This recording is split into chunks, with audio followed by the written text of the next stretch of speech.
Greek, రోమను సంస్కృతులను మనం అర్థం చేసుకోవాలి.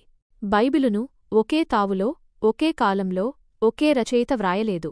ఇది సుమారు 1100 సంవత్సరాలకు పైగా కాల వ్యవధిలో పాలస్తీనా, బాబిలోనియా, రోమను సామ్రాజ్యం వంటి అనేక ప్రాంతాల్లో దాదాపు 40 మంది భిన్న రచయితలచే లిఖించబడింది. పాత నిబంధన రచన. ఇది మోషే నాయకత్వంలో ఇశ్రాయేలు ప్రజలు ఐగుప్తు నుండి తరలివచ్చిన క్రీస్తుపూర్వం 13వ శతాబ్దం నుండి క్రీస్తుపూర్వం 2వ శతాబ్దం వరకు కొనసాగింది. పాత నిబంధనను ఎక్కువగా హీబ్రూ భాషలో వ్రాశారు. కొన్ని భాగాలు అరామైక్, గ్రీకులో కూడా. నూతన నిబంధన రచన క్రీస్తు పునరుద్ధానమైన తరువాత ప్రారంభించి మొదటి శతాబ్దము అంతం వరకు గ్రీకు భాషలో వ్రాయబడింది. బైబిలుకున్న ఐక్యత. ఇంత భిన్నత్వం ఉన్నప్పటికీ దైవ ప్రేరణ శక్తివల్ల ఈ 73 పుస్తకాల గ్రంథాలయానికి అద్భుతమైన ఐక్యత సిద్ధించింది. ఈ ఏకగ్రంథానికి ఐక్యతనిచ్చే ప్రధాన భావం యేసుక్రీస్తే.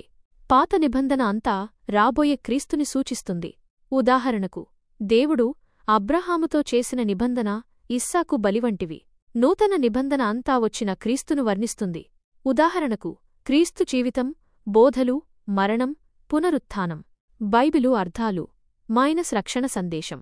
బైబిలుకు వివరణ ఇచ్చేటప్పుడు ముఖ్యంగా 3 రకాల అర్థాలను పండితులు పరిగణనలోకి తీసుకుంటారు. 1. చారిత్రకార్థం, లిటరల్ సెన్స్. రచయిత ఆ సమయంలో ఉద్దేశించిన అర్థం.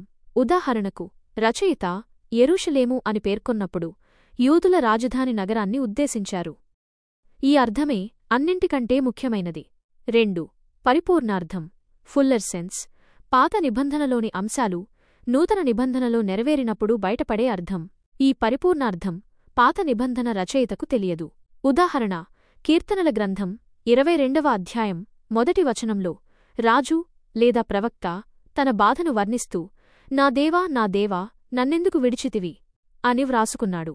ఈ వచనం యేసుక్రీస్తు శిలువపై పలికినప్పుడు మత్తయి 27వ అధ్యాయం 46వ వచనము దాని పరిపూర్ణార్థం బయటపడింది. 3. సాంకేతికార్థం, స్పిరిచువల్, టిపికల్ సెన్స్. పాత నిబంధనలోని వ్యక్తులు, స్థలాలు, సంఘటనలు నూతన నిబంధనలోని వాటిని సూచించడం. ఉదాహరణ, మోషే క్రీస్తును సూచించడం, ఎర్ర సముద్రాన్ని దాటడం, జ్ఞానస్నానాన్ని సూచించడం.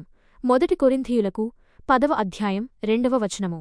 ప్రియమైన వారలారా, బైబిల్ యొక్క ప్రధానోద్దేశం రక్షణ సందేశాన్ని ఇవ్వడమేనని గుర్తుంచుకోవాలి. కాబట్టి దానిని చదివేటప్పుడు ఆ సందేశాన్ని తప్ప మరే అంశాన్ని వెదకకూడదు. దేవుడు తన వాక్యము ద్వారా మనల్ని దర్శించి నడిపించునుగాక.